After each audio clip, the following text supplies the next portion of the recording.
Crônicas do Amanhecer, por Feijão, Centro Espírita Allan Kardec.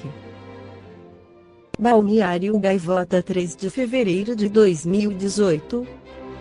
A virulência das redes sociais é sucessora do totalitarismo? Contardo Caligarize, em sua coluna na Folha de São Paulo de 23/11, informa que acaba de sair pela Todavia Vítima tem sempre razão, Lutas Identitárias e o Novo Espaço Público Brasileiro, de Francisco Bosco. Grande parte do livro, que é crucial e imperdível na atualidade, é dedicada a uma genealogia das redes sociais no Brasil, mostrando como se tornaram um novo espaço público em que não acontecem debates, mas linchamentos, e onde circulam não ideias, mas palavras de ordem. Há quem diga que nesse novo espaço se revelaria a verdadeira natureza humana, sedenta de sangue. Talvez. Eu penso, sobretudo, que a virulência das redes sociais é a sucessora direta das políticas totalitárias de extermínio do século XX. Ambos os fenômenos são filhos da razão abstrata mais funcional, pela qual um debate é ganho quando consegue se calar o adversário exterminando-o ou gritando mais alto, fazendo com que a fala seja mais violenta, menos complexa e, portanto, mais facilmente apropriada, ganhando mais likes e retweets. Nessa dinâmica, ter razão equivale a silenciar o outro. Em geral, não leio debates-embates, deveríamos dizer nas redes. Mas quis ver as reações ao livro de Bosco, que aprecio bastante e que trata com todo cuidado de questões polêmicas. Por exemplo, além da questão do título, há de saber se é legítimo um indivíduo se posicionar contra ou a favor de um grupo identitário ao qual ele não pertence. Tipo Marx, Engels, Lenin, todos burgueses de classe média alta, podiam falar em nome do proletariado. Um homem pode se expressar, apoiando ou criticando, sobre o movimento feminista. E um branco, sobre o movimento negro, pode. Pois bem, demonstrando minha tese sobre as redes sociais, os argumentos de Bosco, lá onde tentam abrir uma discussão, encontraram sobretudo argumentos silenciadores, do tipo cala a boca macho branco, morador do Leblon, etc. Isso dito, vamos a uma questão específica levantada por Bosco, também com delicadeza, a ideia antiga do feminismo radical dos anos 1970, daqui 80.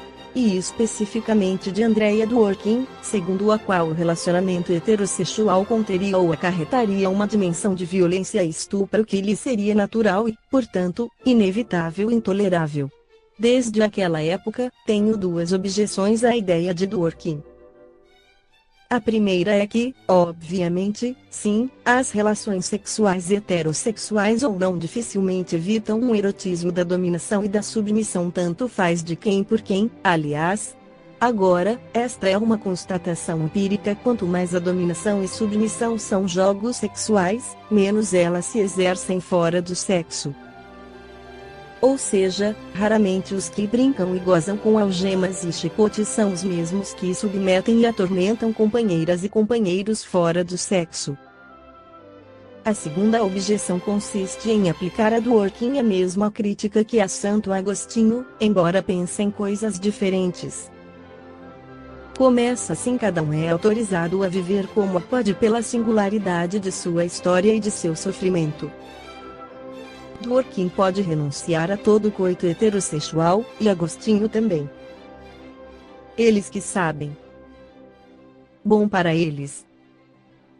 Agora, não é sábio reconhecer valor coletivo e programático às restrições que sujeitos sofridos tiveram que se impor para sobreviver a momentos traumáticos de sua infância. É o que nossa cultura fez no caso de Agostinho, e o resultado realmente não foi bom. Não vamos repetir com Dworkin, tá?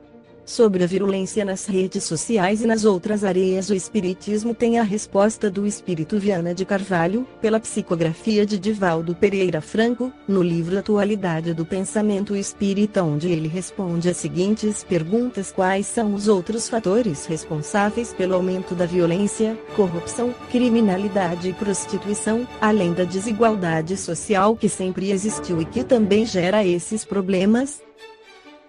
Os seres humanos encontram-se em diferentes níveis de consciência, em patamares diversos de pensamento, em variados estágios de evolução moral e espiritual. Como consequência, somente a educação e a perseverança podem promovê-los mediante processos de reiteradas experiências, ora educativas, ora reeducativas. Os atuais fatores sociais e econômicos facilitam o desabrochar das tendências inferiores que neles vicejam, levando-os aos desequilíbrios referidos, excetuando-se os espíritos mais resistentes aos apelos primitivos. Na grande generalidade, sem um conceito vivencial do bem e do mal, do nobre e do equivocado, do certo e do errado, facilmente esses indivíduos enveredam pelos meandros do vício e do crime, esperando inconscientemente contar com a compreensão, ajuda e correção da sociedade mais esclarecida e digna. Fala-se muito numa nova era que deverá surgir após a virada do século. Quais seriam as perspectivas de melhoria para a humanidade, e quais são as bases de mudança desta para uma outra era? A evolução é inevitável, porque faz parte dos mecanismos da vida. Os períodos sucedem-se com as suas conquistas e quedas, cimentando os valores elevados que servem de base para novas aquisições e mais bem consolidadas realizações, que têm por objeto a felicidade de todos. A nova era já começou nas mentes e nos corações que se vêm devotando ao bem e à verdade.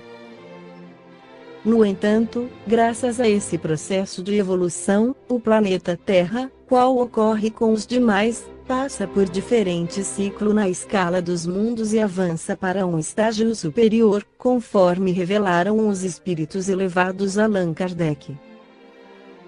A Terra deixará de ser mundo de sofrimentos, de exílio espiritual, de recuperações dolorosas, para tornar-se um plano de regeneração, quando a dor mais cruel baterá em retirada e o crime for abandonado, a benefício do cultivo dos deveres e das virtudes. Todo esse processo, no entanto, se dará no indivíduo, de dentro para fora, espontaneamente ou através de ocorrências afligentes, que o convidem a reflexões e mudanças de comportamento. Não será, como se pretende em algumas áreas religiosas, de um para outro momento, porém, lentamente, sem choques nem violências, sem imposições arbitrárias nem calamidades destruidoras, mas dentro de uma programática dignificante como tudo, que é realizado pela divindade. A competição e o individualismo são características das sociedades modernas. Seriam apenas explicadas pelo avanço tecnológico gerado pelas relações sociais materialistas que dominam o planeta, ou também tem tudo a ver com a natureza humana decadente, egoísta e imperfeita? Ambas conceituações têm fundamento.